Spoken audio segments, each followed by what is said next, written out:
Hello friends, કેમ છો બધા? માહિર્સ વેજ કિચનમાં તમારું સ્વાગત છે. ફ્રેન્ડ્સ, આજે હું તમારી જોડે શેર કરવા જઈ રહી છું ઉપમા બાઇટ્સ. તો એના માટે મેં 1 ચમચી તેલ લીધું છે અને તેલ ગરમ થાય એટલે આપણે એમાં રાઈ એડ કરશું. રાઈ થોડી ફૂટે એટલે આપણે થોડી અડદની દાળ એડ કરશું અને થોડા લીમડાના પત્તા. આ બધું એડ કરી અને આપણે 1 વાટકો પાણી નાખવાનું.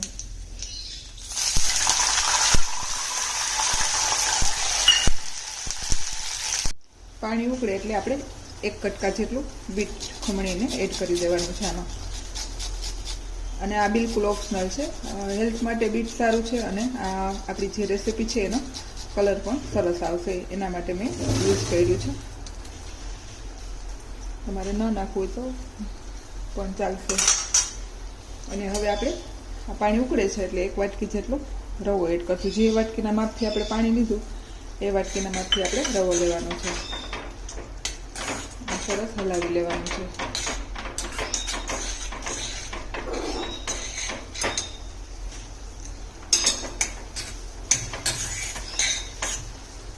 આવું સરસ મિક્સ થઈ જાય એટલે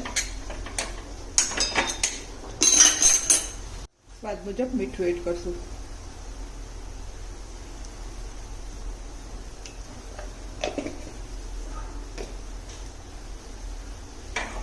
ફરી પાછું આપણે એને હલાવી લઈશું.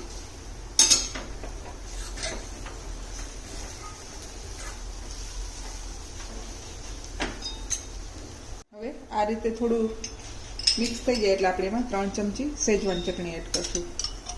થોડું તમે સ્પાઇસી ઓછું ખાતા હોય તો 2 ચમચી અને સ્પાઇસી ભાવતું હોય તો 3 ચમચી એડ કરવાની છે. અને ફરી પાછું આપણે મિક્સ કરી લેવાનું છે.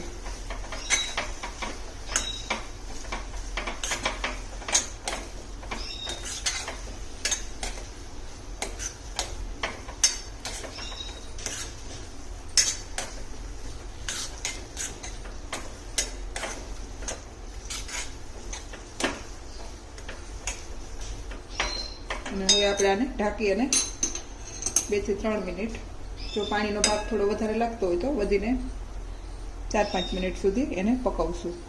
આ રીતે ઢાંકી અને થવા દેવાનું છે. હવે 4-5 મિનિટ થઈ જાય એટલે આપણે એને હલાવી અને ફરી પાછું નીચે ઉતારી લેવાનું છે. હવે એકદમ સરસ આપણા ખીચા સ્ટાઇલનું સ્ટ્રક્ચર છે એ થઈ ગયું છે એટલે નીચે ઉતારી લઈશું. હવે ઉપમામાં આપણે તળેલા બી એડ કરતા હોય છે. આમાં મેં ખારી સિંગની ક્રશ કરેલો ભૂકો લીધો છે અને આ પણ તમે નાખવો હોય તો નાખાય, ન નાખવો તો પણ ચાલે, પણ થોડું ક્રન્ચી લાગે એટલા માટે મેં સિંગનો યુઝ કર્યો છે. અને હવે ફરી પાછું આપણે એને હલાવી લઈશું.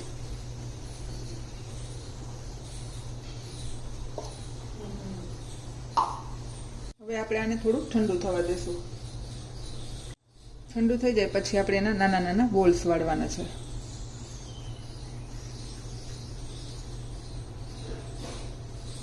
આ રીતે આપણે બધા બોલ્સને વાળી લેશું. આ રીતે બોલ્સ બની જાય પછી આપણે વેલણની મદદથી એમાં વચ્ચે રાઉન્ડ કરશું.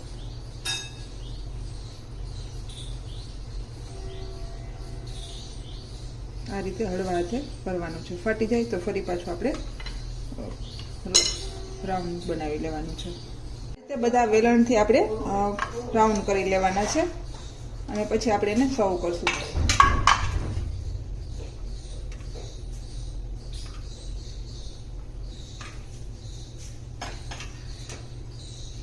હવે આપણે એમાં જે આપણે કોકોનટની ચટણી બનાવી છે ઇડલી ઢોસા ભેગી એમાં ફિલ કરશું.